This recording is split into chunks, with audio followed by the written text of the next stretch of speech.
What's up, friendly neighborhood nerds? If you want to hear interviews from industry pros, get first looks, and have access to endless comic content, wake up. Please wake up. You're in a coma. Your mother misses you. Hello, friendly neighborhood nerds. This is Judah Rad. I'm here with Robo Strange and Respawn. Today, we have a guest who needs no introduction, but I'm gonna do one anyway.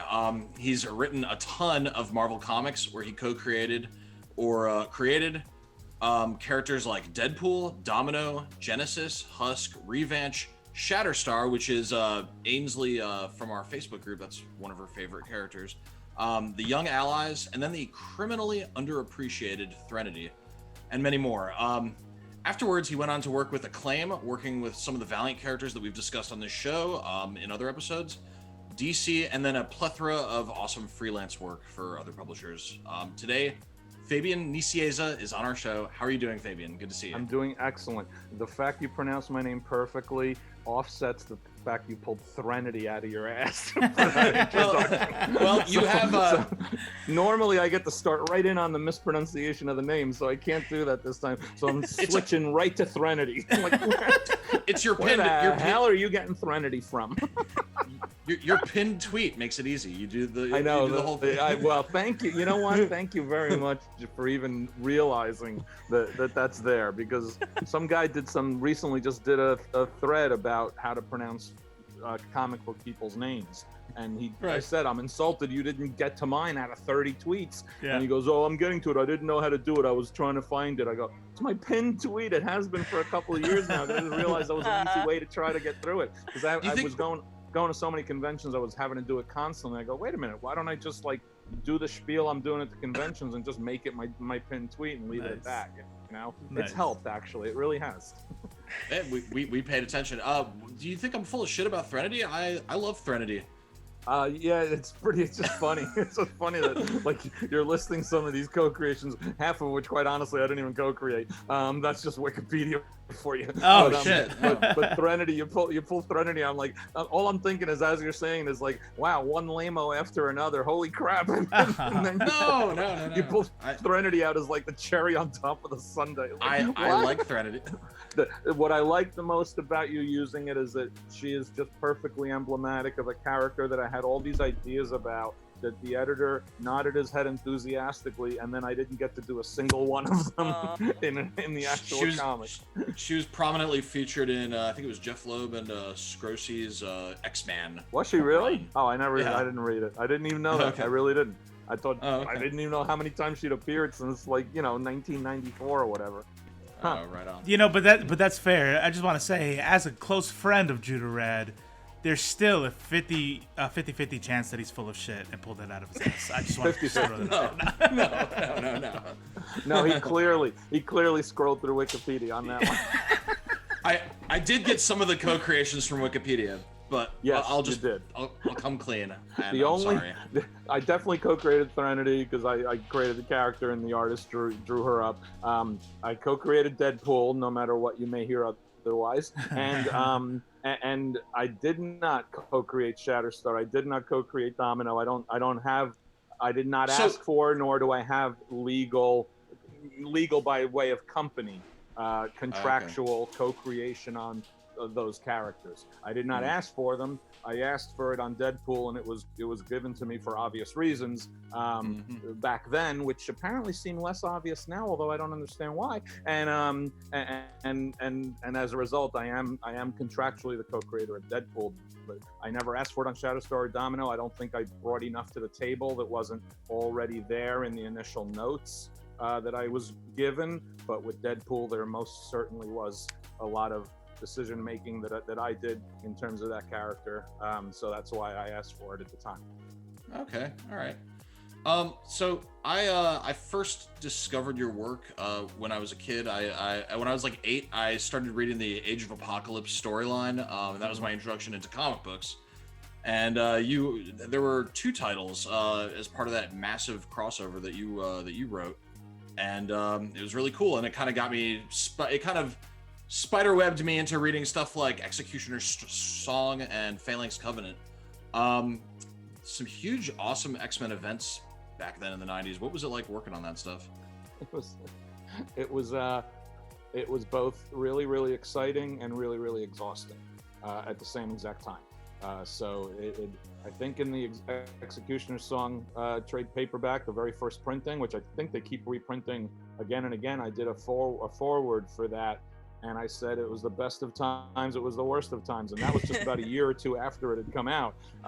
And my time hasn't changed my inclinations one way or the other. It was a very exciting time for us, but it had a lot of fun also, but creatively speaking, it was very, very exhausting because the expectations that the company was putting on us, and combined with the working system in that editorial office, which wasn't really conducive to the strengths of my working system, made it very, very difficult. So you cite all those crossovers, we went straight from the Fatal Attractions crossover to a 1 month later having a 4-issue or whatever, 2-issue, 1 month crossover with Avengers, Blood Ties. And you're like, that's the company imposing its requirements for us on a quarterly budgetary need.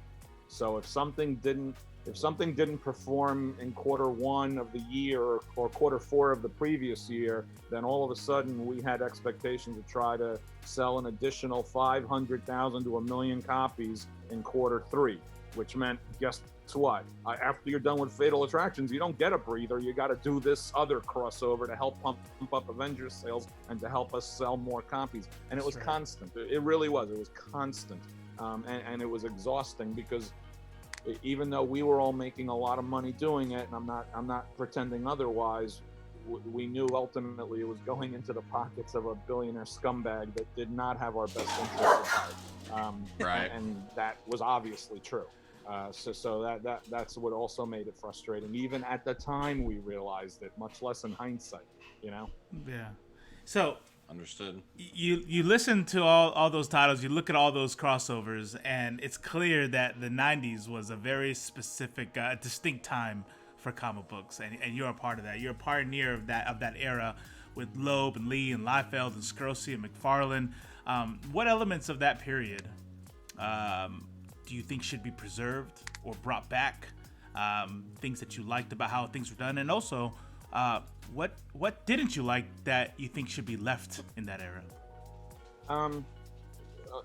I think that the snarling and the yelling every panel can be left behind. I think if you snarl and yell every 4 pages, that's okay. It doesn't have to be in every single panel. Yeah. I would have no problem leaving behind some of the really, really fake posing that we did a lot. It was a pain in the ass to script or to write, and even though the artist had fun drawing it and could resell the page really easily, it did not help the storytelling. I think that after the 90s and into the aughts, when the next generation of writers took over and thought that the sensibilities of Watchmen or Dark Knight should be the status quo of the mainstream titles rather than the exception to the rule, is when we had this incredibly fake maturation of the superhero genre. And I say it's a fake maturation because it was a fake maturation. It imposed a storytelling style that has robbed many superhero comics, and I can't say all because I don't read that many anymore, but it robbed many superhero titles of the sense of fun, period. So you asked me what would I bring back from the early 90s, which to me, quite honestly, is not all that different than the late 80s, which is not all that different than the early 80s.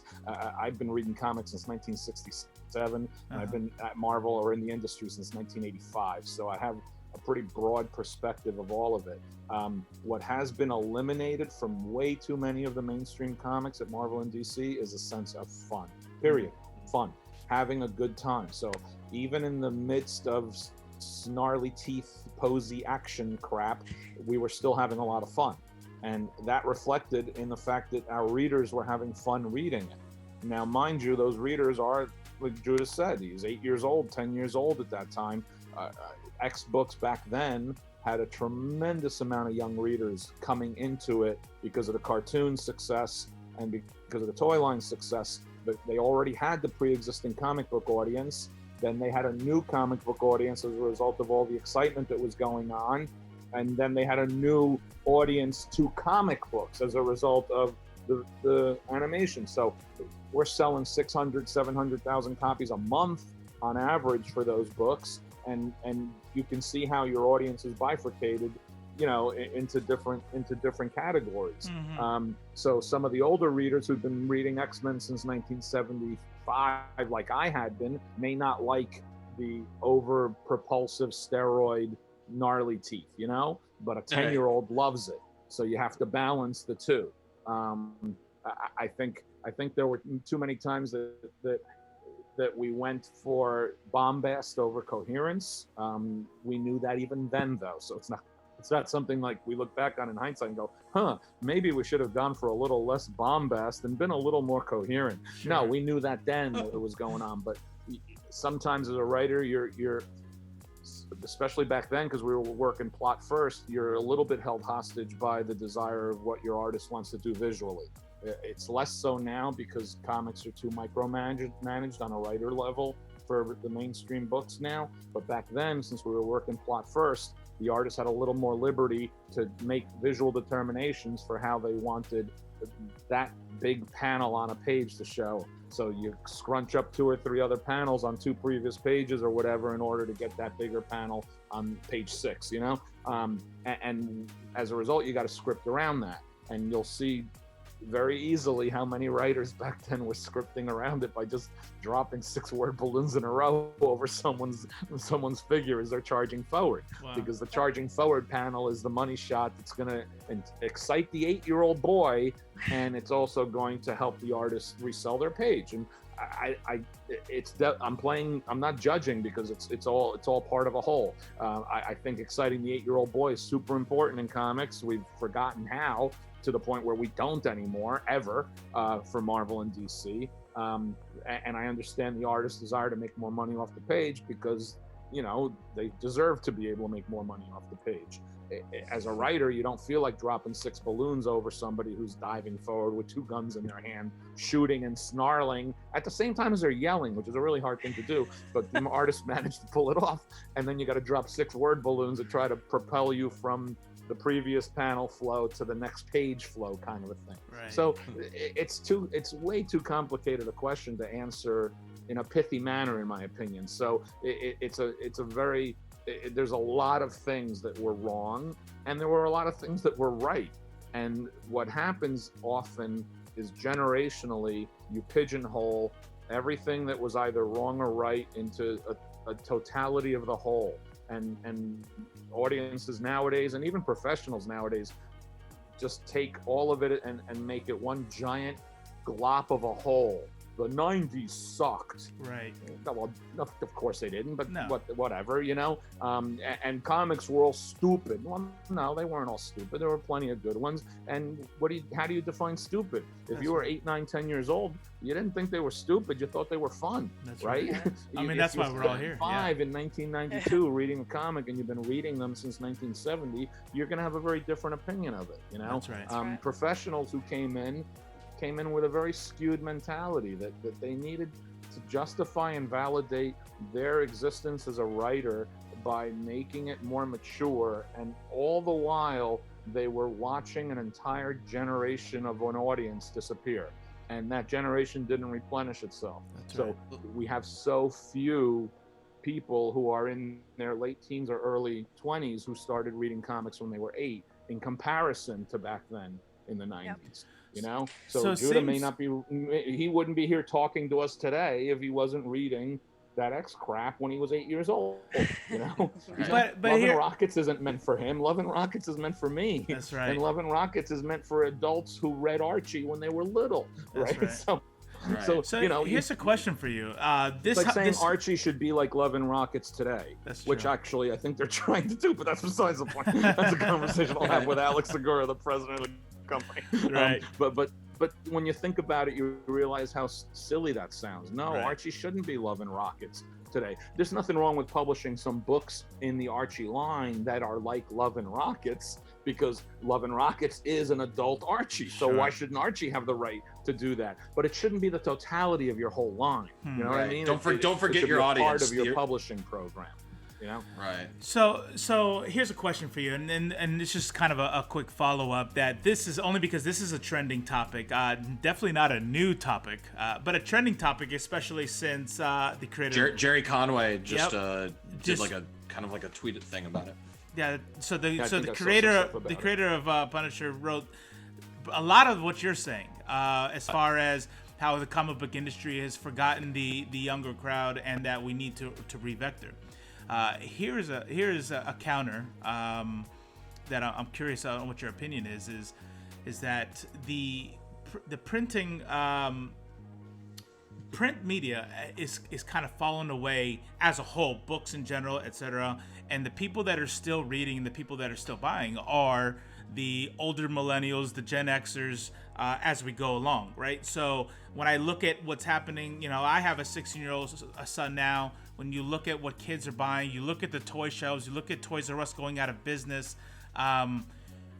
The media in which young kids are buying stuff now, I wonder, and please let me know your opinion, I wonder if comics would even have survived till today if it wasn't for the Gen Xers and millennials continuing to read. And would they be buying comics today if the industry had stayed focusing on 10-year-olds like they did in the 70s, 80s, and 90s? First of all, they weren't focusing on 10-year-olds in the 80s and the 90s. By that point already, they were understanding that after the 60s, which was absolutely a time where you thought you had a 5-year generational cycle for reading your books, because they were only available on the newsstand. And if you were 7, 8 years old buying a comic, the expectation was that by the time you were 13, the percentage of people still buying the same comics were really, really low. And that's because it was a business, a periodical business that was subject to cyclical generational change. Okay, that really started to change in the 60s as a result of basically Marvel's continuity and DC's Silver Age relaunch, which contained its own continuity too. That kept people reading longer. So as a result, people who started buying Spider-Man in 1963 or 4, if they were 10 years old, by 1970, many of them were still reading it, right? And they were already into their late teens, starting to hit college years.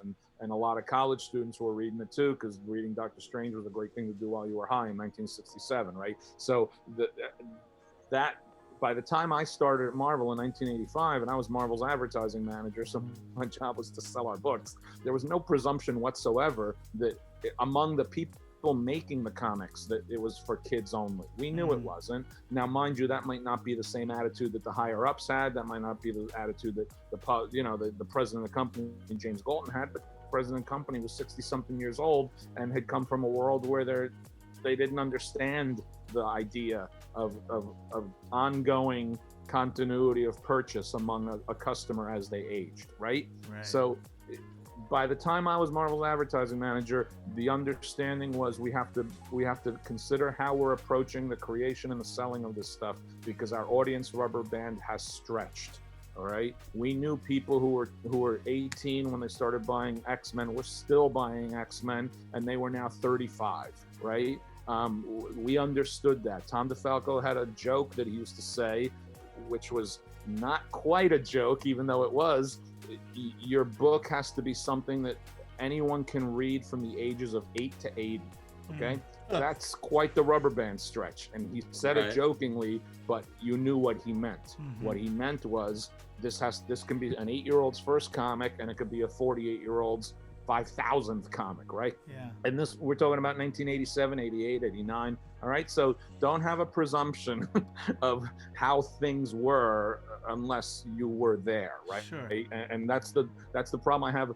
Just on a historical level, it would be like me commenting on what it was like to be boots on the ground in France during World War II. Yeah. I don't know. I wasn't there. I'm sure some 90-year-old guy could tell me, "You idiot! You don't know what the hell you're talking about," right? To be fair, I was 10 in the 90s, so I knew everything already. So you knew exactly. Yes. Yeah. the arrested adolescent man boy, speaking truth to power, even though it's not true and they don't have power. Anyway, the reality is that to answer your question, ultimately, would comics still be around right now if we hadn't sold to those?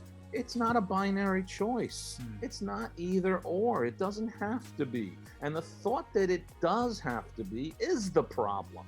That is the problem among the reader base, and it's a problem among the corporate base, right? And I know people who are still there. I know how they think because I was there and I did have to think that way and figure it all out. And the truth of the matter is that companies go where the money is easiest to be found, okay? And the reason they focused on the aging marketplace and the direct market shops, it's because it was the easiest way to get the money. All right, it's the easiest distribution system. It's the best unit price return for the cost of goods versus what you're getting back, and it was a ready-made retail outlet position to be able to get your product into. Anything else takes more work. Anything else takes more time, effort, energy, money. All right, with the possibility of not getting good enough returns. I was there when they started to abandon the newsstand market. The reason they abandoned the newsstand market is not because they weren't able to make money on the newsstand market. There's no doubt it was declining in the early 90s, but that was part and parcel to society as a whole, that the newsstand magazine marketplace was declining. Marvel's comics, if printed smartly to the newsstand, could have continued to still make money.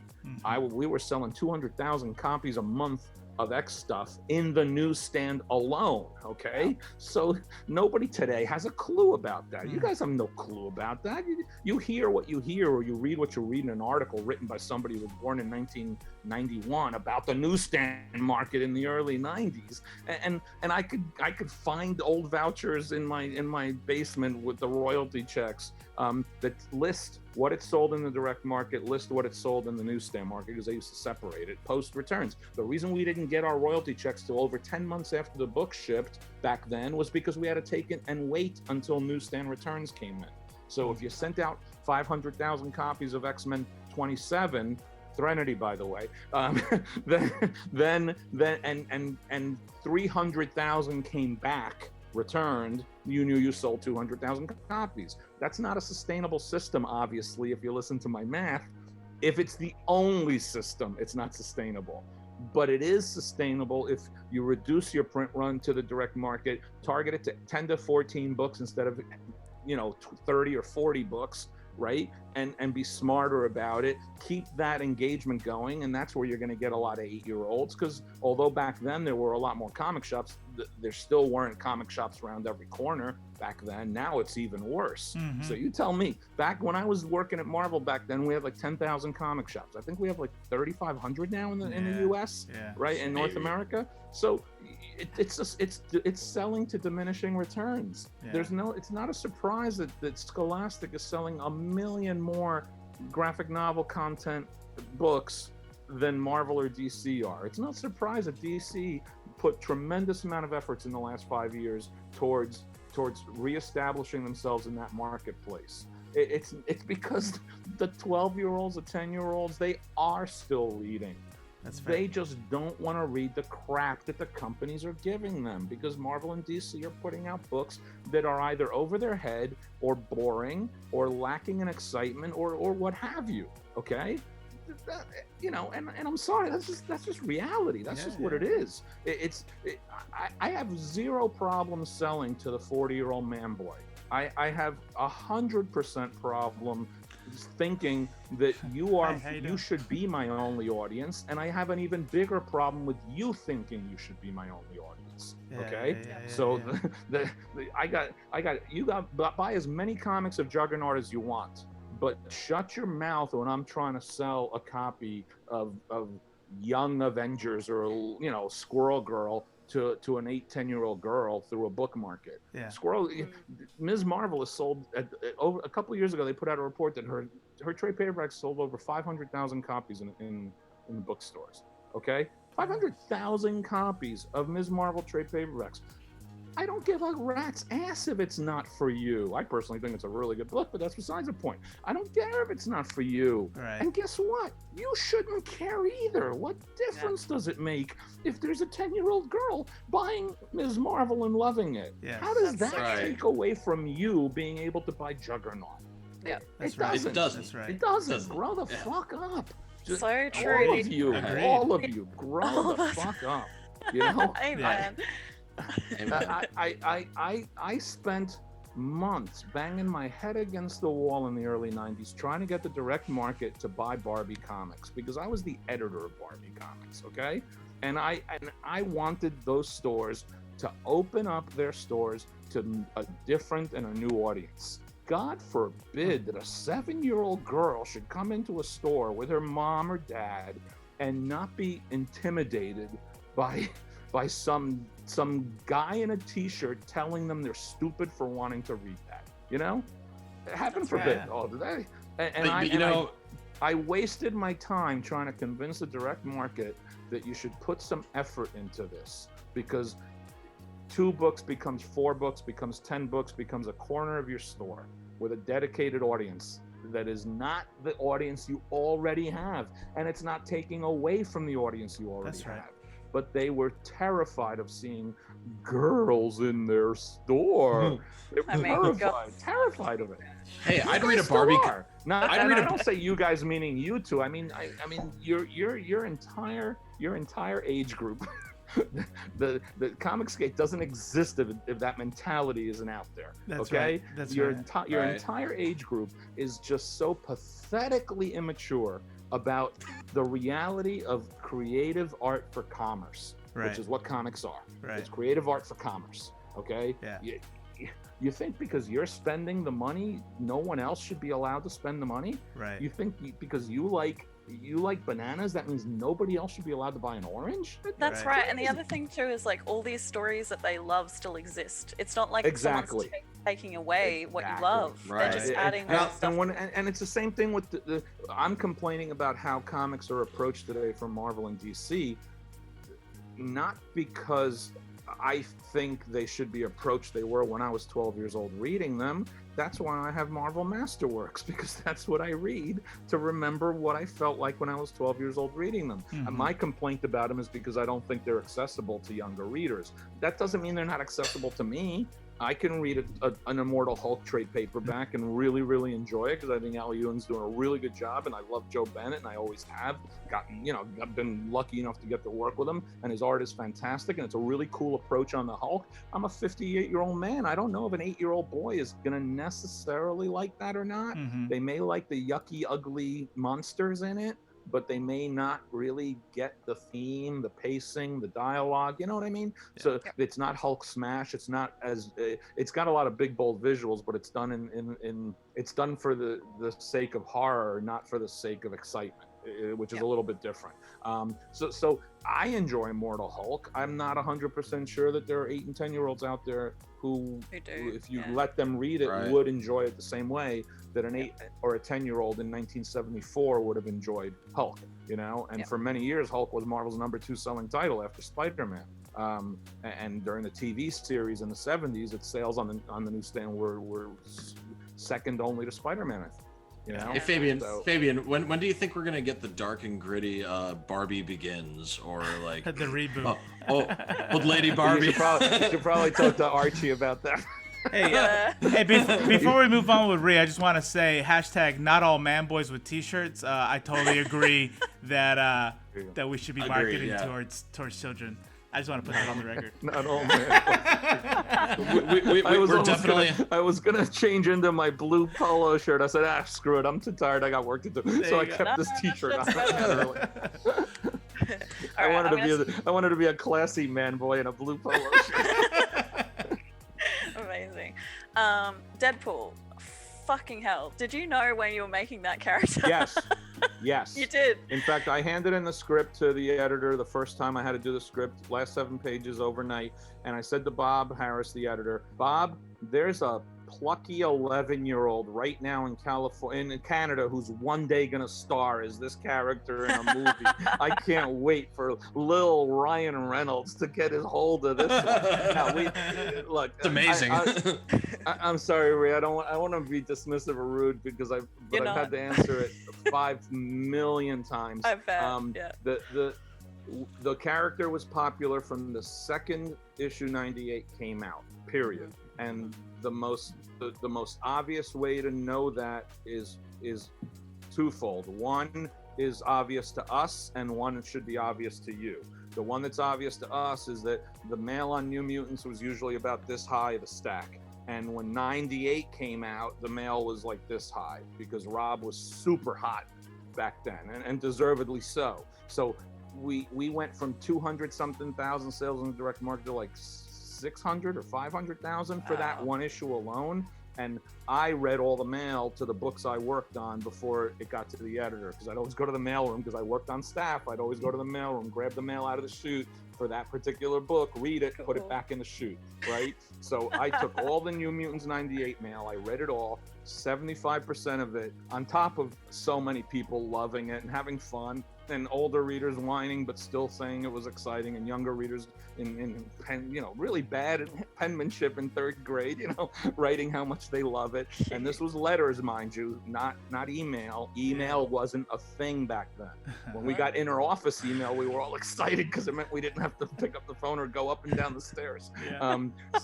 So I read all that mail, and 75% of it said, "That guy was funny, bring him back." That's all.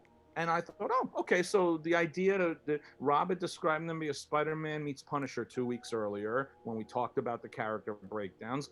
He meant visually, which he is. He's Spider-Man's costume with Punisher's armament, right? And some Deathstroke in there, and Taskmaster in there too, which is why I named him Wade Wilson, not Rob, because I was an in-joke between me and Rob, because he said Spider-Man meets Punisher, and I said, and a little bit of George too, meaning George Perez. Everyone thought that meant he's copying Deathstroke, but he's not. He's just copying the pouches and belts and swords and stuff that was on Taskmaster. It was on Deathstroke. It was on Snake Eyes. It was on any Mike Golden G.I. Joe cover. Longshot even had pouches years before. It was all a matter of absorbing influences and putting it onto Spider-Man. That's what it was, right? And I decided, Rob had described him as Spider-Man meets Punisher. Let's just make him a bit of a wise ass, because mercenaries usually aren't. But more importantly, I want to see how Cable reacts to this deadly assassin who's an unprofessional idiot, right? He's a grumpy asshole. Cable's a soldier. So the whole point of that scene ended up being a bit of a good stroke of fortune in a way, because Rob chose not to follow through on his storytelling, and on the last panel of one page, Deadpool is tied up with his hands behind his back, and then on the next panel, the next page, there's no sight of him. No, there's an establishing shot, I think, of the mansion, and we don't know what's going on. And I'm scripting those pages on Thursday night, and they got to be delivered on Friday morning. And I remember looking at that and going, where the hell is he? What happened to him? There's nothing in the notes, on the plot notes. There was no actual plot. It was just notes on a border of the pages. And I have no idea. So I'm asking myself, does Xavier's mansion have a prison in the basement? No, they don't have a prison. Would they turn him over to the police? No, they wouldn't turn him over to the police. So I didn't know what the hell to say where the character went. So I had Cable say, I FedExed him back to his boss. That was actually a funny line back then, because FedEx was really brand new back then. So the idea that Cable is mailing this assassin back to his boss as a message also said Cable has a sense of humor, which we had never really shown before. It's a sick, twisted, kind of wrong sense of humor, but it's there. And a lot of the readers even commented in those letters, that was funny what Cable did to him.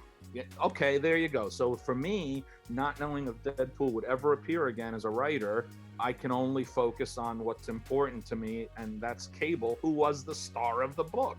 He's not Deadpool, it was Cable. So the minute the mail responded positively, I felt, okay, the template works. Spider-Man mercenary works. And 2 weeks later, Bob Harris, the editor, stops me in the hallway. A week later, stops me in the hallway. He goes, "Have you seen the mail on New Mutants 98?" I go, "No, I haven't, Bob." And he goes, "Oh, they really like Deadpool. We should bring him. They think he's funny. We should bring him back." And I'm in the hallway with him, and I remember thinking, for me, it was like an Obi-Wan Kenobi moment where these are not the droids you want, right? They think he's funny, Bob. We should bring him back. And so that's internally we knew because of the reaction. Here's all I need to say externally to show you that we were aware of that. If we didn't think he was popular quickly and had some sort of mojo right off the bat, why would he have been made one of 5 trading cards in X-Force #1 just a few months later? Why does a company commit resources to promoting, isolating, identifying a single character who has only had one appearance of 7 pages 4 or 5 months earlier in a 6 million copy launch of a first issue, and promo bagging that card as one of 5 exclusive collectibles which everybody has to have, or Judah's 8-year-old brain is gonna pop, right? So why would we have done that if we didn't already know that there was something there that was worth exploring, right? That's it. So there's lots of fits and starts after that. There's Rob leaving for Image, which delayed the decision on how a miniseries was going to happen. Then there was me writing the miniseries after Rob had already left. And then there was waiting on Joe Madureira to draw it. And Joe was slow, but he's 18 years old at the time, for crying out loud. And it took him a lot longer to draw 4 issues than it might have taken Mark Bagley, you know what I mean? So the first miniseries I think didn't come out till 1994, when normally if we had been able to act the way Marvel usually did, that first miniseries probably would have been out by the middle of 93, you know? So it took a delay, and then the market collapses, then the industry has problems, then anything that you're selling isn't selling as well. That first miniseries sold 350,000 copies each issue, you know, so it was a top 10 book, I think, when it came out. By the time the Joe Kelly series comes around, I'm already at acclaim. I'm long gone. I didn't even know that they were doing a Deadpool book until a few issues had already come out. And people in the office were going, "This is really good. You should read it." I'm like, "I'm not gonna fucking read that." I was really mad. I was supposed to have done the second miniseries. I had broke the whole 4 issues of the second miniseries down, and editorial rejected the whole thing because they said it was too depressing. And it was his origin, and the storyline was going to be his cancer comes back. He goes after the scientists who did this to him, and every time he catches up to one of them to try to find a way to help himself, we flash back to what happened at Weapon X program. And it's not all that different than what Joe Kelly did in his annual or what they did in the movie. It was a really crappy experience, you know, which justified and explained how he was the way he was today. But editorial didn't want to do that. They wanted to go lighter with him. And I'm like, it's still pretty light in an incredibly dark way. So they rejected the whole thing outright, which was really, at that point, it was them trying to get me to sever myself from the office as a whole. I'd already been fired off X-Force, I think. I quit cable, and then within a few issues after that, I quit X-Men. So there was a purpose behind the rejection of the whole thing. What was the deal with that? What was the deal with that? Why were they taking you off mutant books? We were just they were selling. We had X-Force was a top 10 book when I got fired. I got fired while Age of Apocalypse was going on. Who fires a guy when he's selling a top 10 book? We'd reached the limit of our inability to work together. Scott Lobdell and Bob's methods of working are fine for them if that's how they want to work, but it was not fine for me the way I wanted to work. Much less in context to having to juggle it with all the other work I had, and as a result, their working method, which I might have been able to coast with if I was only doing 2 books a month, you know, would have been fine because I could have handled it. but their working method made it very, very difficult for me, based on the fact I was doing 5-6 titles a month and I had a full-time job, you know? So that requires organization, and it requires planning, and it doesn't require changing ideas while you're in the middle of an issue that is going to affect the outcome at the end of that issue, so that you have to alter your story, much less what you plan to do 2 months down the road or 6 months down the road, you know? My strength is breaking down 12-issue arcs with subplots on back then in the old monthly books, breaking it down as 12-issue arcs, knowing what my anniversary issue goals are, 25, 50, 75, whatever demarks an anniversary, so that you know what your goals are, so that those are kind of like those are the lighthouses you're steering towards, you know? And sometimes I was too rigid, and I understand that, but oftentimes I was more than willing to go with the flow within the context of that structure, right? The way Bob and Scott worked, there was no structure. Zero. Ideas that you come up with on Wednesday are negated by a new idea you come up with on Monday. And that's not to say the ideas are bad. Age of Apocalypse is a Bob Harris shower idea. What if Xavier was killed back in the past? Look what it created. It created this mega publishing program, which was hugely successful and incredibly not fun to work on when it should have been. But that method of working might work for Scott if he's only writing 1 book a month or 2 books a month with no full-time job, right? No family, no wife, no mortgage, it was just him, you know? So it's easy for him to think that way. You know, I was in a different place, and I definitely needed better structure, better organization. So it was inevitable, because it was obvious within the first 6 months of all of us working together that Bob was attracted like a moth to a light by Scott's working method. And Scott's working method was chaos, and my working method was order. And it's not sexy, it's not pretty, it's not fun, it's not spontaneous, it's not exciting and energizing. For the editor to know 10 months in advance what the story is going to be is boring to them. and Scott's way of working is that what you thought he was going to do next issue all of a sudden is something completely different. And Bob, as an editor, gets excited by that. And as you hear me talking, there's no real animus towards them. There's no anger towards them. You know, I just talked to Scott last week, actually. So it was just not gonna work.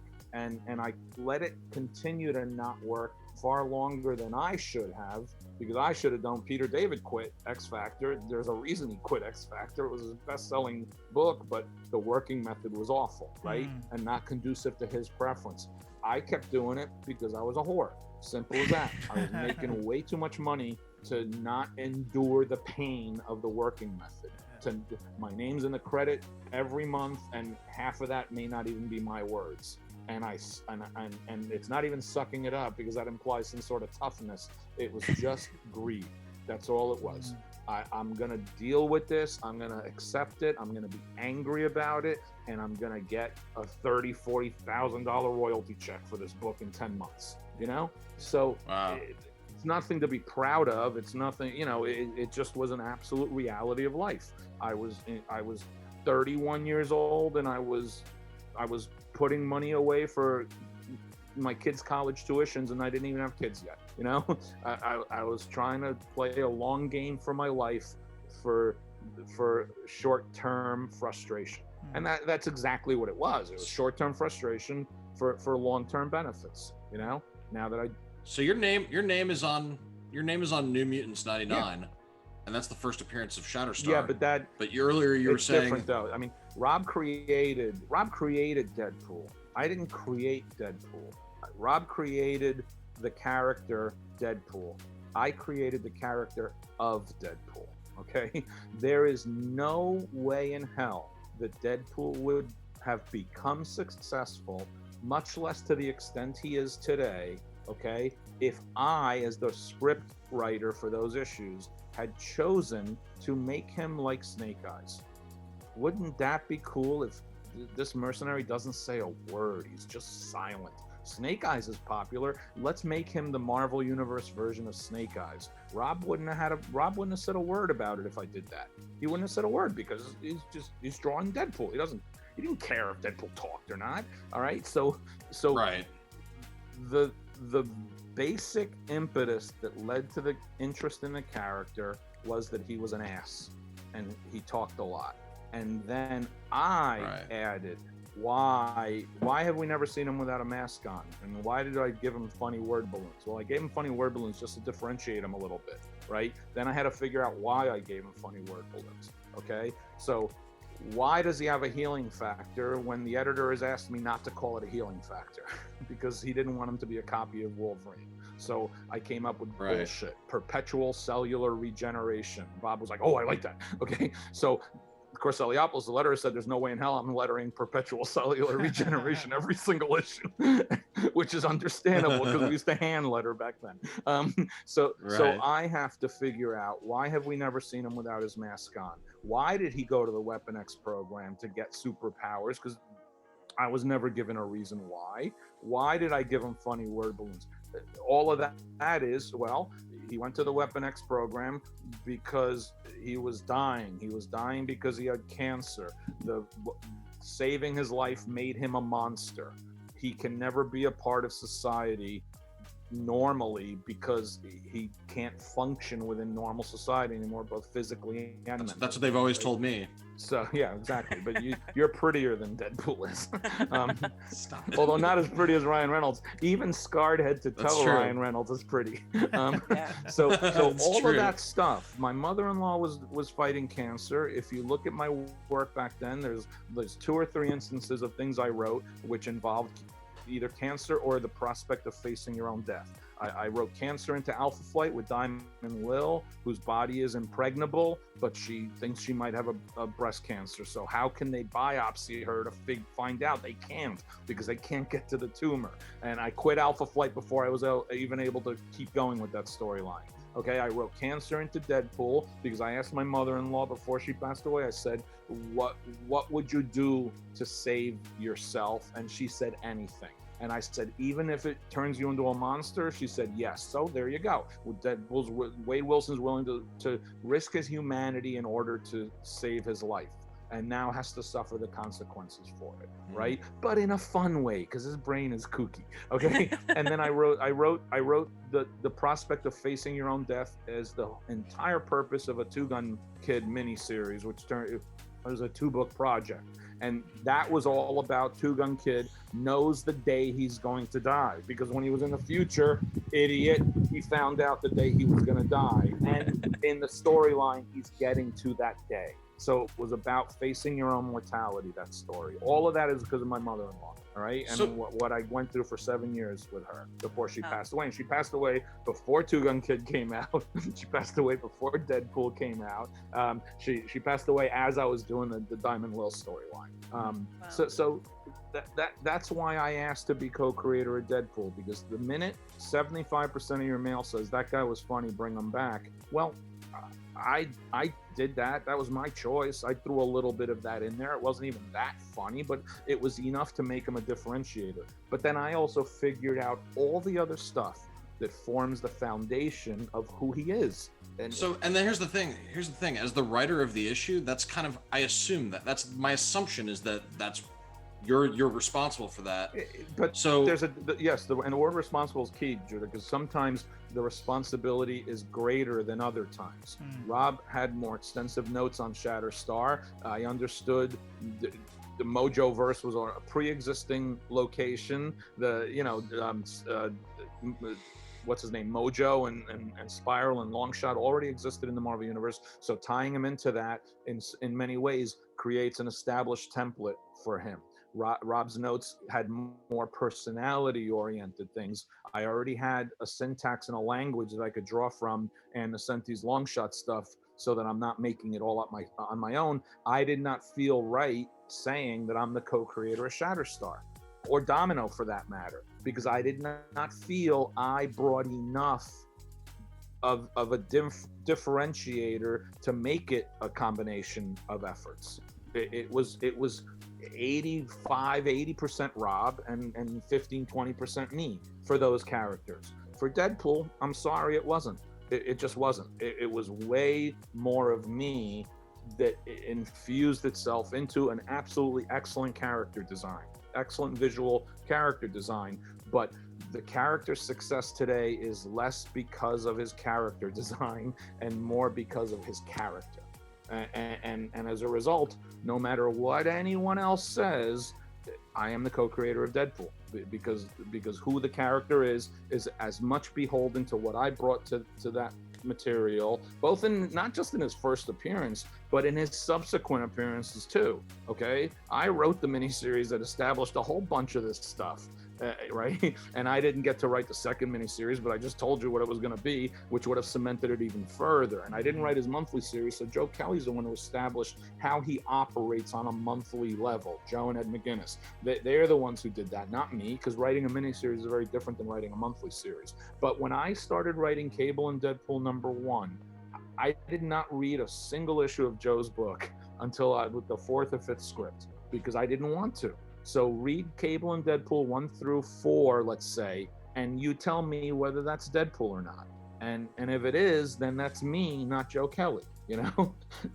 and in fact, I avoided a lot of tropes that Joe did because they were his, and he's so good that I did not want to be mimicking them. But at the same time, I also didn't agree with some of the tropes that he did. I didn't like the supernatural stuff that he brought into it. I didn't like the death stuff. It just doesn't work for me. Just like him marrying a demon in the last 5 years or whatever it was doesn't work for me either. I think it's stupid, so I ignore it, you know? So Cable and Deadpool is 50 issues of me writing Deadpool. And if you read that book and you say that's Deadpool, that's not because I was copying somebody else's Deadpool. That's because the character's always been in here, always. Even from our conversations, even from podcasts I do, you hear it coming out because that's where it is in my unfiltered brain, as opposed to my filtered brain. I'm gonna start hearing your voice when I'm reading Deadpool now. Well, you should. It shouldn't be. You're gonna be the Reynolds, voice of Deadpool. That pansy-ass Canadian bastard. Why should it be his voice you hear? Actually, it's funny because the original voice in my head, which I don't usually do, but in this case with this character, because I was writing him in such sporadic bits. The first year it was 2 pages, 4 pages in a subplot thing. So I want to get my brain into him quickly. So I came up with the voice I wanted to hear in order to get me to that place faster. And it was Dennis Leary in the early 90s doing these MTV commercials that he used to do. You can YouTube them, actually. They were these black and white commercials where he's just raspy voiced, cigarette in his hand, rambling angry. And in my head, Dennis Leary's voice was my go-to default to get to Deadpool quickly. You know, and now mind you that changed over time, and there's a reason why Ryan Reynolds is Deadpool, and that reason is because in issue #2 of Cable and Deadpool, I had Deadpool describe himself as looking like Ryan Reynolds crossed with a Shar-Pei, and Ryan Reynolds heard about that and started paying attention to the book. Right? This character's you casted me. Ryan Reynolds. Of course, yes, that's established fact. You're going to Wikipedia and you're not going to see that. Now, somebody should rewrite that Wikipedia page to establish this. Yes, all you got to do is Google image Ryan Reynolds or Deadpool Ryan Reynolds Shar-Pei, and you'll see the panel from Deadpool Cable and Deadpool #2 come up, which is him ripping his mask off, saying that he looks like Ryan Reynolds. And they made me change the spelling of Ryan Reynolds. Marvel's legal took the Y out, right? It took the Y out because Marvel's legal department didn't want the real Ryan Reynolds to get upset. Oh, wow. Oh, okay. Okay, hey. Lawyers. Speaking of good thinking there, lawyers. We don't want the Hollywood star to get upset that he's being cast as a character. The actors die for that kind of shit. They live for someone to tell them they should be playing this part because it gives them a rallying cry. They get a jump from it. That's right. The only people on the planet Earth who need to be validated more than comic book writers are actors. Of course he was excited when he heard that. The minute he found out that they were making a Wolverine movie, he lobbied his ass off to get cast in that movie, not knowing how it was going to turn out. But he desperately wanted to play that part because he smelled franchise. He smelled zeros, and he ended up catching so many zeros that his efforts were worth it, you know? Yeah, amen. Speaking of pansy-ass Canadian bastards, wow, that is such a bad segue, but Shatterstar. Angel's gonna love you for that one. I know, she's gonna hate it. So Ainsley is one of our Facebook moderators, and Hi, Ainsley. Hi, Ainsley. Oh my god, she's gonna lose her mind. I'm sorry that you're asking me about Shatterstar. I know. So she's got an actual shrine of Shatterstar, and now I feel bad because like we've got this question from her. He's obviously a big deal for LGBTQ representation. Yes. And when we were researching for this interview, Judah pulled up a quote from you saying, so you mentioned in the past that your intent was for him to be asexual. Is that right? Yes. Well, asexual, not necessarily the way you define it now. Okay, yeah. We're talking about 1994 and code-approved comics. So asexual within the context of he wasn't sure what his sexuality was, period, because he is not you and me. He is not representative necessarily of humans. Okay, he is an alien born and bred in a completely alien environment and in a completely alien way. So I do have a problem sometimes when people are so it's so important for them to feel an attachment through popular culture figures that help validate them and or help espouse their beliefs, and I'm totally good with that. But for me, that fine line where you are unable to divorce yourself from the understanding that they are not real people. Okay, I've had the same kind of problems on Twitter in the past with Deadpool, where I say he's gay today, but he may not be tomorrow. Oh, that's not how brains work. Guess what? Deadpool's brain doesn't work the way ours do. Okay, yeah. It's comic book science and it's comic book biology. So my idea before I got fired off X-Force was that he was going to explore his sexuality, and he was going to try to do it in as code-approved a way as I possibly could. Now, Marvel and the editor, Bob Harris, as a company, we were all for that kind of thing, but it had to be within the confines of a lot of restrictions, okay? So it wouldn't have been the kind of exploration you could do today with it in mainstream comics. I had the same problems with Nomad working at Marvel because I wanted to make him HIV positive, and everybody inside the company approved it, but the scumbag billionaire's right-hand man didn't approve it. Wow. So we couldn't do it, literally. Couldn't do it because they said it was going to hurt the company's stock, okay? And think about it now in the context of your ages in hindsight, that back then, 1993, I couldn't make a character HIV because the stigma of the disease was so strong, because the stigma was so anti-LGBTQ back then, okay, before we even had letters, I think, quite frankly, for those things. All right, it was just gay, you know? So back then, I couldn't even do that. And he got it through a blood transfusion from a crappy medical service he used after he got wounded, right? So right. It's not even, you know, he didn't even get it the gay way. In the late 80s, that's what people were saying, that you're not going to get HIV if you're gay. And I'm like, I know 2 people who died and they're not gay and they got it. So what the hell are you people talking about? And by you people, I mean those idiots, you know? So the exploration by today's standards of Shatterstar's sexuality would not have been what you might want it to be. So don't attach today's standards in hindsight to what it was back then. But what I wanted to do was explore this young man's uncertainty, insecurity, and loneliness within the context of all of his bravado and attitude and indifference. And the fact that it took me 3 years to even get to Shatterstar just shows you how much I didn't like Shatterstar. Because him and Farrell were the 2 that I just did despise those characters in that book. I thought they were useless, and it took me that long to figure out a use for them. You know, and I focused a lot more on Sam, and I focused a lot more on Warpath and on Siren, because I like those characters better, and Boomer too, obviously.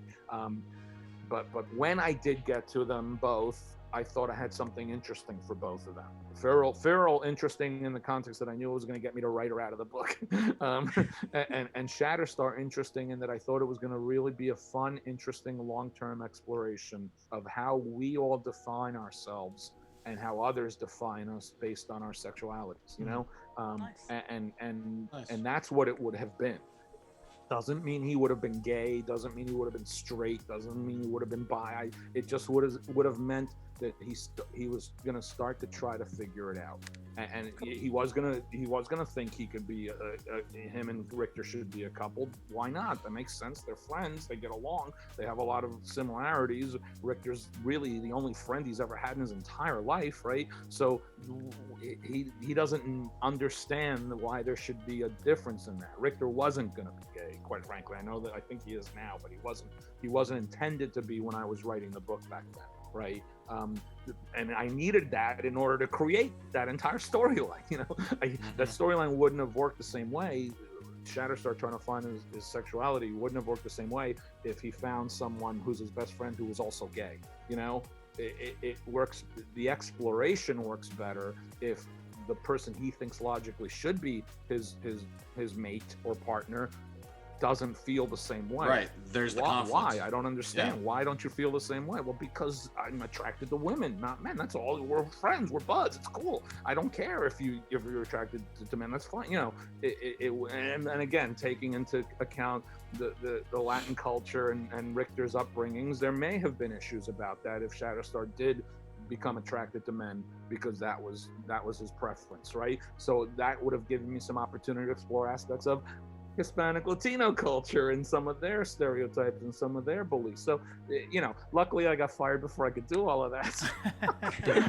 I also was gonna be the writer that had North Star come out as gay in Alpha Flight, but I quit the book before I could get to it. So instead of having a subtle, comfortable, calm scene of Shatterstar returning back to his apartment and his partner who lives with him is there with him and they kiss on the cheek and say what's for dinner, which was exactly what I planned. We ended up with Scott doing I am gay. You know? So I even introduced the person in Alpha Flight who was going to be North Star's partner as a supporting character, introduced to work as their government liaison. His name was Kerry Patrick. He appears in like 2 panels in like issue 98, but I was setting that up so that North Star was in a committed relationship with a guy who worked for the Canadian government, and that was it. That was it. It was not going to be I am good. It was not. But think gonna about be that come out. You know, like does it get any more fabulous than that? When I saw that that's what Scott did, I was just besides myself. I just couldn't believe. I was stunned. I said, "What the hell are you doing?" And Scott's like, "What? He's gay. He's proud to be gay." I was like, "Oh my god! Oh my god!" So it may not have garnered the attention in the same way that Scott's issue did, and certainly it wouldn't have made for as much fun 30 years later Google imaging it. But it was fully my intention to do it in a very casual, mature way because I treat him like a normal person. Well, yes, I felt about it that way. Look, and I've said it many times. I'm 58 years old. It's a different generation how you grew up, right? I grew up in the New Jersey suburbs with nothing but ribbing and people making fun of each other and saying fag was a way to use as a sarcastic term. But when you're 10 years old, 9 years old, you're not even thinking about it in the context that you're not even thinking that you're demeaning an entire category of people when you do that when you're 10 years old. So of course not. The minute I got into college, I started to be aware of the reality that existed around me, which I wasn't aware of in high school. And my life, and my neighbor was gay, but he never said he was gay because he was only 1 year older than me, and you didn't say that in 1976, you know? The minute I got out of college and started working in publishing, it was my reality every day. I'm in New York City. 50% of the people in publishing are gay, and that is what it is, and that is what it should be. That is everybody around you is normal. You AIDS is coming out, and they're saying that only sick gay people get it. And you're like, my friend in editorial, he's got HIV and he's not sick. He's a really good guy.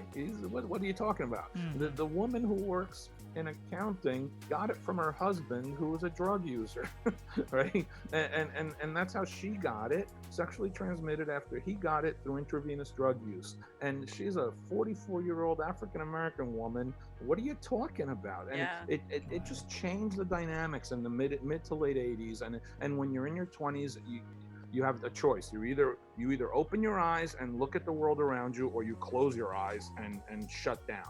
And I prefer to open my eyes and look at the world around me. So that's what I did. And it was everywhere. And at Marvel, we had a lot of gay people. Some were in the closet, some weren't. And you have a responsibility, once you have friends that you know have to face challenges on a daily basis just because of who they are, whether it's the color of their skin, whether it's their sexual orientation, whether it's their religion. They have to face challenges every freaking day just for wanting to be who they are. Then you have a responsibility to try to portray that reality in a fair, honest, and positive manner. So I'm sorry to Scott. 30 years later, I still smack him in the head. I am gay. It's not, to me, really portraying in a fair, honest, and positive manner. It's almost exaggerating for the wrong reason, as opposed to Cable standing with 70 guns, which is exaggerating for the right reason. But sensationalist versus respectful.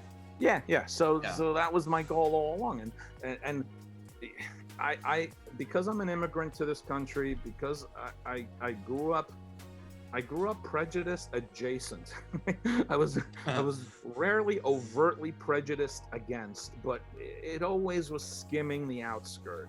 The funny name, the parents who didn't speak English well. I grew up in apartments until 6th grade when my parents got a house, and didn't get invited to the parties that the kids were having in the housing development on the other side of the road, because I was in the apartments. So it never overtly informed me, but I realized as I got older, especially in the last few years, how covertly it informed me, and if you look back on my work from my very first book, Cyforce, through New Warriors, you will see the horrific application of diversity as a means of generating excitement, drama, character content, and character development.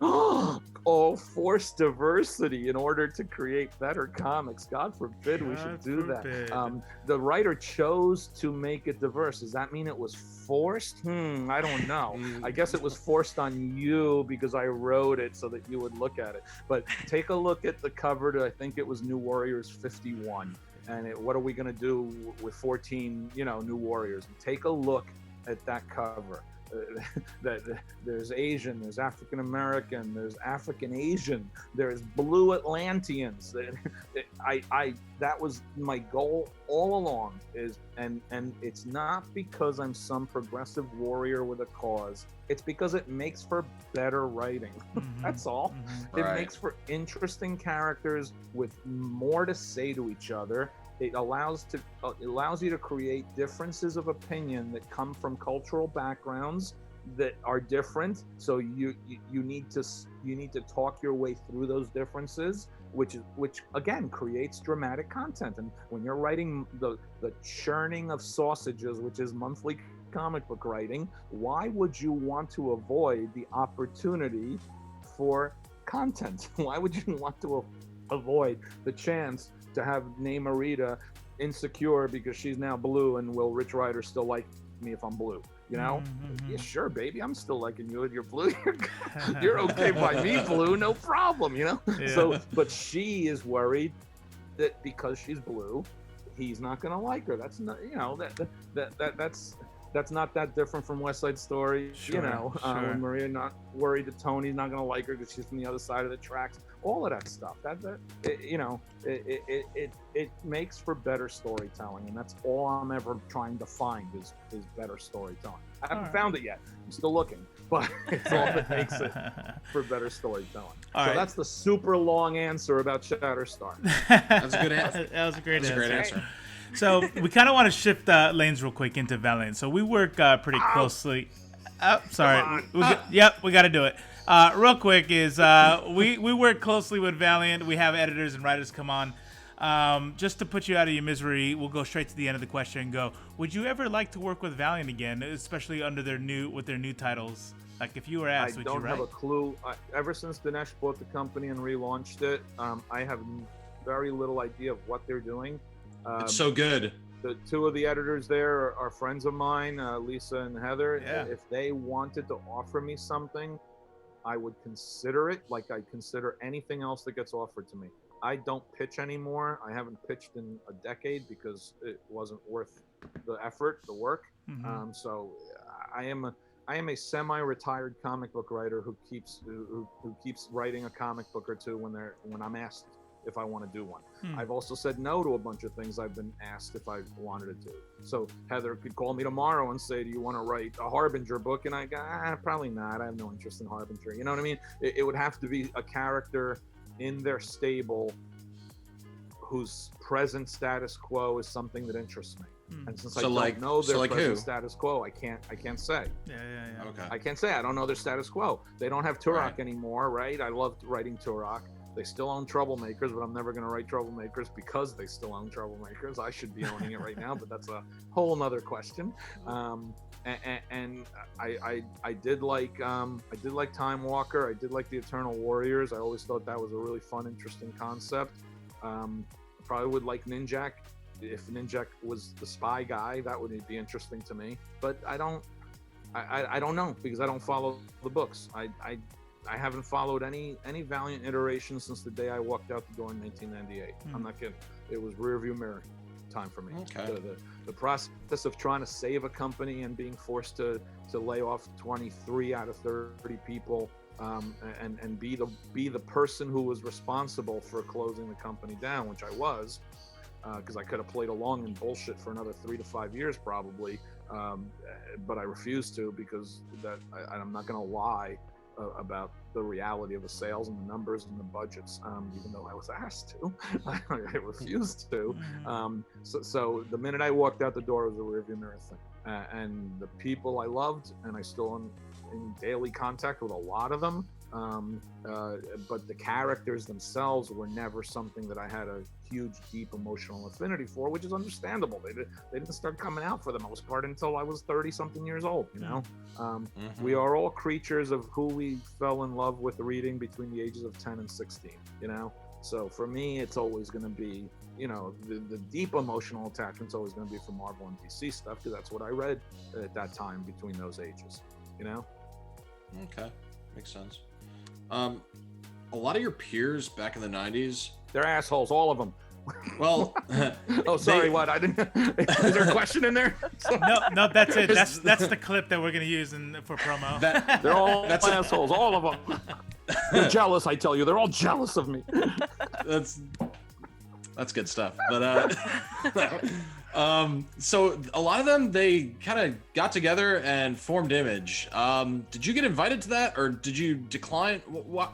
No, I don't think I was ever formally invited. I think we had a conversation or two about whether I had interest without a formal invitation. But the honest truth is that it's a hard thing to balance when I say this, but it's the absolute truth. I respected the living daylights out of what they were doing.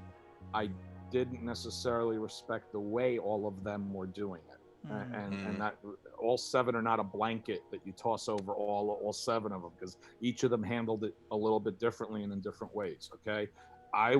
They were West Coast. I was East Coast. Okay. I worked 9 to 5 at Marvel. I had a full-time job, and I was writing 5-6 books a month for them at that time, and I was making a really, really good living. So there was no presumption on my part to risk that and leave. I knew they were going to be successful, but I always thought it would be short-term success. And I also didn't necessarily want to be perpetually tied to them as a creator, you know? So even if they had asked, I probably would have said no. But if if I were freelance, I would have been a freelance writer. I would have worked for anybody unless I had a contract. You know what I mean? So the main reason I wouldn't have done it though is because I was an employee of Marvel Comics. Ironically enough, I wasn't 3 years later because I walked out the door, but that's just the reality of working in big companies and what happens internally in big companies. What you think is going to happen doesn't always happen 2 years later, you know? So I like a lot of them. I still like a lot of them personally to this day tremendously. I did not want them to fail. I did not want their success to be at our expense. Ultimately, it wasn't. They did really well with their initial launches. We kept doing really well for the next couple of years. The book sold just as much, if not more, post-Image leaving, just because of all the stuff we were doing with crossovers and all this crap. Plus, all the elevated interest and attention to the comic industry back then really helped the direct market shops in a lot of ways. So everybody was making money. Let's put it that way. Nobody wasn't making money. So but that's a short-term window, right? What that meant 5 years down the road, 10 years down the road, 20 years down the road. I at the time, I wasn't even thinking that way, you know? If I had gone with them, it would have ultimately been just as a freelancer. It would have been a perfunctory freelancer role. I wouldn't have had an officer role in the company or anything like that. They had gotten to the 7 they were comfortable with. And I don't think that they would have added anyone else on a company level, and I wouldn't have done it if I wasn't going to be added on a company level, because Understand. It wouldn't have been worth my long-term benefit to do that. So in hindsight, I guess it would have been kind of cool to be an officer of the company of Image, 30 years later or 20 years later. But, a lot of people in the late 90s, early aughts didn't know how much longer Image was going to succeed because it wasn't doing that well. A lot of the stuff wasn't selling. Their own stuff, when they were able to produce it, some of them, we know that we know 2 of the 7 were able to consistently produce work on a regular, pretty much a monthly basis for all those years. One of them especially has been able to do it, but he's a very special cat to be able to do that.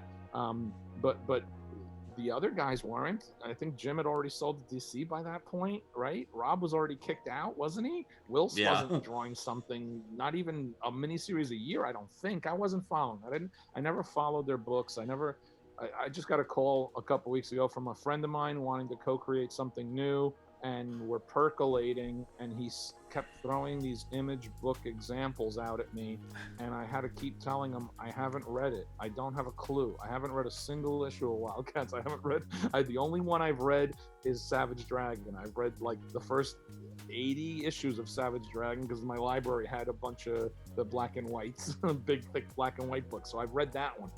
That's a great run. Savage Dragon is really good, but Eric's really good. I love him. I haven't read maybe more than 2 or 3 issues of Spawn. I've read 0 Wildcats spin-offs.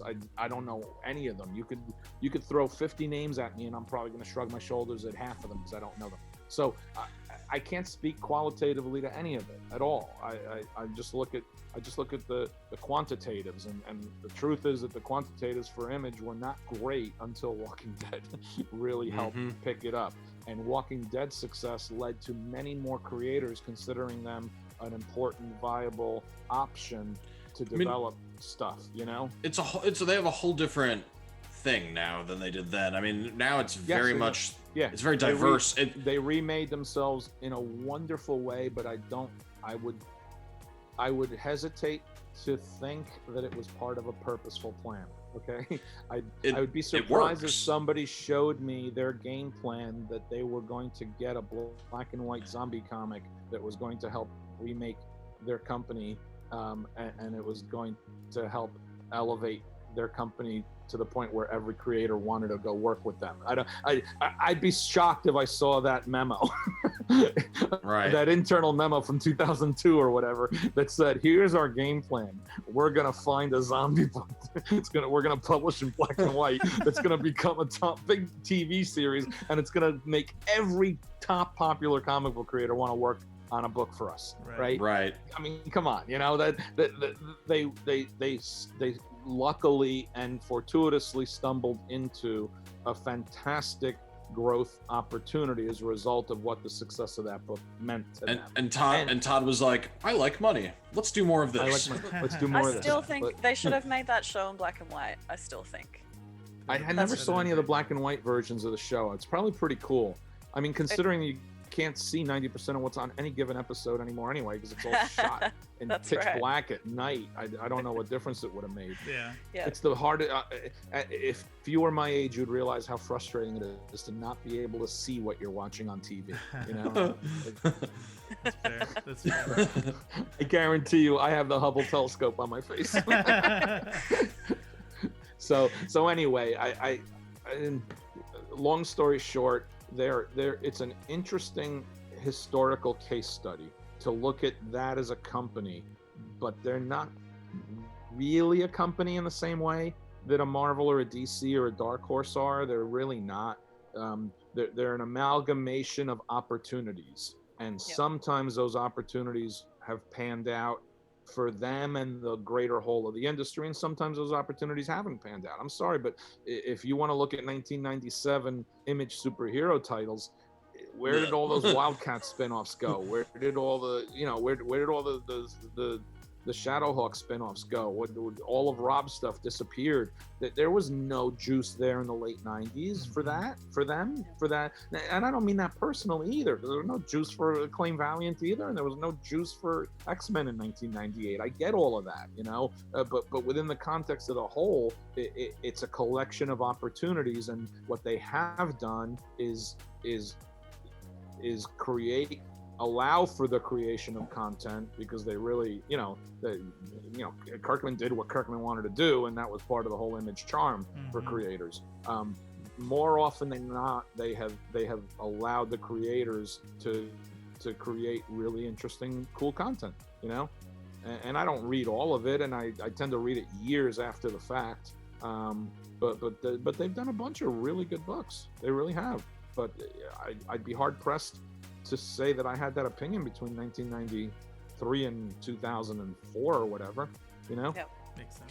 I want to know, I'm about to ask what projects you've got upcoming, but is there some sort of masterclass that you teach that I can sign up for? You know what? It's funny. I did like 3 class sessions for Hero Initiative, for the Hero Initiative charity, and Nice. and it was 3 different subject matters, like plot first versus script, digital versus print, and then IP development and management outside of comics. And then the guy from Hero Initiative brought me into the fold with this company called Talent Talk that does these kinds of things. And we just did one a couple weeks ago, and we're gonna do more, but I can't right now. So I'm gonna look at the class and kind of try to tweak it a bit to keep my interest in it. Amazing. You can, if you go to look at my Twitter feed or even my Facebook feed, I posted just last week. I posted a link to Talent Talk, and you can actually register for notification when a new class is coming. So they'll email you to tell you that a new class is coming. And there were like $20 or $30 for the session, and it's supposed to be an hour, and almost all of them were almost 2 hours long. As you Amazing. can tell, I talk a lot. So that's gonna happen, but I don't know if it'll happen until the new year. I'm gonna walk with you while I have to go get my power cord, because I just realized I'm at 5%.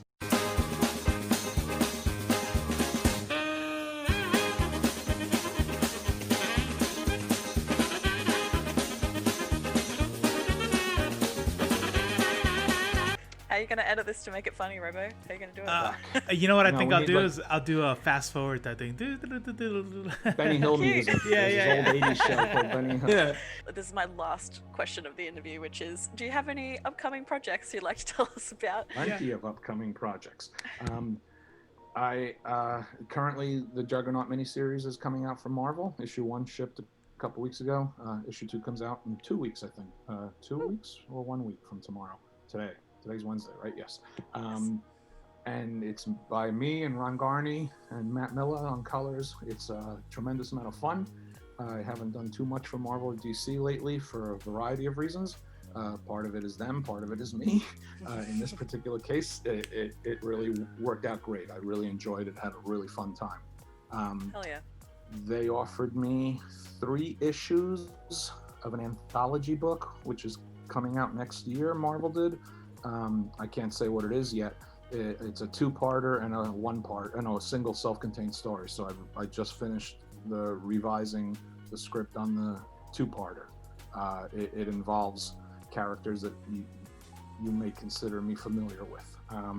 So that'll be cool because the artist I wanted to draw it, who had not done much work for Marvel, is going to be drawing it apparently. I hope. I never say ever because artists, could get a better opportunity, could flake out, whatever could happen. But the 2 scripts are done. So when it gets announced, it'll be kind of obvious, and you'll go, "Oh, okay, that's what he was talking about." Obviously, it's Husk, right? Yes, it is the Husk 2-parter. Everything you always wanted to know about Husk. But it's modern comics, so it's really just going to focus on the Husk, not her. So Right. It's just going to be the Right. skin. The on skin the on the ground floor. Yep. For 2 issues. Oh, And man. the skin will be talking to someone off panel for 2 issues. So Hey, it's as mature long comics. as long as it's written for me and not fucking kids, that's all I want to say. Yeah, no, better not. There's no way I'm catering to those little brats with a Husk 2-parter. It's gotta be a gloomy, a gloomy and gritty Well, skin. There's a story. 4-page sequence. It's night and it starts to rain, and the Husk is getting rained on. That's right. And it's sad. Yeah. It's sad. It's a Yeah. sad Brooding, sequence. brooding Yes. Husk. I'm surprised you were So- able to write it because I heard that if you're over 55, you're not even going to be able to tell what's happening on the screen or You on can't. your- That's why I only made a small sequence in the dark as opposed to the entirety of the 2 issues. Like every episode of the most important episodes of Walking Dead is like the entire episode takes place at 3 a.m.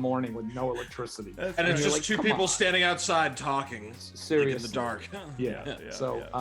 I am working right before I came on the call with you. I was scripting a chapter of Outrage season 2. Sweet. Outrage is my digital comic with Riley Brown on Webtoon. This first season is still free to read. We are sadly, unprofessionally, tragically late with season 2, but we are working on it. Put the link in the description for this What? video. Yeah, We'll put the link in the description. Yeah, go to webtoon.com and you can read the first season for free. The first season was 26 chapters. Second season is going to be 30 chapters. We've finished 15 of them. I'm scripting 2 chapters today. And Outrage is a character that comes out of your digital device and smacks the crap out of you if you're being an idiot on social media. But then the story escalates a little bit further than that as to who is Outrage, and then it becomes why is Outrage. And season 2 is really a little bit more about why are we all outraged? What is going on? And it's taken the last year of our lives and kind of hypercharged it to an absurd degree, which unfortunately is not all that unrealistic. So you will see Outrage out in the real world, both the character and the theme out in the real world, and the character is going to have to try to deal with the personification of him as a hero among too many people, not the least of which is the irony that many of those people who see him as the personification of evil are normally the kind of people who would hate each other's guts. but they're all outraged because we are all outraged. So we're working on it now, and it's very interesting. It's kind of cool. It takes some really odd, quirky twists. There's an entire chapter which is this little boy in a Washington D.C. suburb who Donald Trump is his Hobbes. So it's like Calvin and Hobbes with this little boy and Donald Trump. So Donald Trump is a figment of his imagination, but the 2 of them are engaging with each other the entire chapter long. It's actually really kind of sweet. I was fully intending to just eviscerate the bastard in print, and then I couldn't do it while I was writing the story. So in the actual story, cartoony Trump actually comes across as kind of sweet and lonely in a way. But that's because that's how an 8-year-old boy would probably want to envision him That's being. right. If you make me empathize with Trump, I don't know if I can forgive you for that. Yeah, that's interesting. No, you're not going to empathize with Trump, but you will want a little Trump plush figure because Riley drew him so cute. He's this cute little Trump guy. So we're working on season 2. I've given up the ghost of saying when we think it's going to launch, because I can't anymore. I just can't. They want to make sure that we have enough in the can so that when our weekly release schedule happens, it doesn't catch up to us. Because we're pretty adamant about making sure it comes out every week. Our first season did. So it's a new chapter a week dropping. So it's going to be before the end of the year. Riley desperately wants it to be before the election. I don't think that's going to happen. So that's going on right now for me. And the biggest news for me all along this year has been that I sold my first novel last year to Putnam Publishing. Congratulations. It's a sarcastic suburban mystery. It's called Suburban Dicks, and it's going to come out probably May, June-ish. No definite date yet, but they told me it's going to be an early summer release, which is really good news for me because that means that they're considering it a book that they're going to push. No pictures. What? It's a book. Pictures. No, I had a rule going in when I started to write it: no tights, no fights, no flights. So it is a 33-year-old woman who's pregnant with her 5th child, who should have been an FBI profiler, and a reporter who's turning 30, and he won a Pulitzer Prize for journalism while he was in college. His story tore down the governor of New Jersey's administration. Now he's turning 30 and he works for a local weekly suburban newspaper. So we can imagine what the trajectory he took was. And the two of them knew each other since they were younger because she used to date his older brother. And a gas station attendant is murdered in the town they live in, which is West Windsor, New Jersey, which happens to be the area I live in. And the two of them reconnect, and start to investigate the crime because she suspects that the gas station attendant was murdered as a means to cover up a much older crime. So it starts to dig into all these suburban secrets. It's all about cultural assimilation because I live in a really heavily Asian population that has the demographics have changed drastically over a 30-year time period. And I live here, I've grown up here, my kids have grown up here, so it's all part of our daily lives. So it's a little bit about white flight and white privilege and white fear of change, and also the fear that the people who are causing the change have about their day-to-day interactions, environments. So there's a lot of, I think the reason the book sold, and I was really lucky, we had several publishers bidding on it. I think the reason the book sold is because it had a clever mystery driving it. It had pretty interesting, quirky characters. There's a lot of humor, and the narrative voice is a little bit Deadpoolish in a way for a mystery book. But it also had something to say. There's some thematic subtext to it. So because we had a few publishers bidding on it, luckily enough, by the time it got to 2 publishers left, they upped the ante to make it a 2-book deal. So I am currently working on the 2nd book, not today because I'm working on Outrage Season 2, but tomorrow I'm going to be working on the 2nd book, which will come out in 2022. And it's the same characters. It's another mystery. It's a very different story taking place within the same story world. And the theme of the 2nd book is really about marriage and relationships in suburbia. Awesome. Because that's the underlying hook of the murder that makes you have to explore that as a theme. So if I get to do that for the next 10 years of my life, I'd be really happy because it's all new to me and it's all fun. It's been really, really exciting and rewarding to get to do that. I hated my prose writing for many, many years, mostly because it really sucked. And I started writing this in 2017, just a little at a time, because it wasn't a job. It wasn't a paying job. And I still had college tuition to pay for. Sure. So I just did it a little at a time. I got to the point where the combination of outside encouragement from some people I was showing it to and internal confidence growing made me keep doing it. And then it got to a point where I had to finish it, never intending that I'd really be able to sell it, much less at the level I got to sell it at. But it's a book idea I've had since 1993. The book title, the characters, the mystery, the beginning, the middle, the end has all been there since 1993. I just didn't have the confidence to be able to do it. That must be so fulfilling to see. Oh yeah, it's been really cool. Getting to work on the second book now, I'm so much more comfortable with the format that it's a lot easier. I overwrote so much in the first book. I had to cut 150 pages out of it, and almost all of that was tripe. Almost all of that was repetition of stuff that the reader already knew, but the characters didn't, so I had them repeating it. And now I'm at the point where I think my page count is going to land almost exactly about where it needs to land. And it took me 8 months of cutting the first one to get to that point. Now with the second one, because I'm so much more comfortable with the format and more comfortable with my own voice for this suburban story world I set up. It becomes a lot easier for me to write. So I'm at a pretty good clip. I'm on part 3 now. I got about 100 pages to go on the manuscript for the second book. So I should be delivering it by the end of this year. Then I'm back to being a freelancer going, what the hell am I going to do next? I don't know what I'm going to do next. No one wants to hire me. They hate me. No one loves me. So I'll be back to that by January, February. If we do this again, you're going to see me embryonic on the floor, all cuddled in a corner, crying. So that's what's been going on. It's been unfortunately in light of it being so difficult for so many people, and I understand that. I've had a great freaking year. My work was set up for me since last November, pretty much for the year, and anything else has been gravy. The Marvel offer of some new stuff was gravy, but Outrage season 2 and the second book and having to do rewrites and all kinds of copy editing. I still got to proofread the galleys on the first book again, so it's like the 90th time I've read it. At this point, I hate it.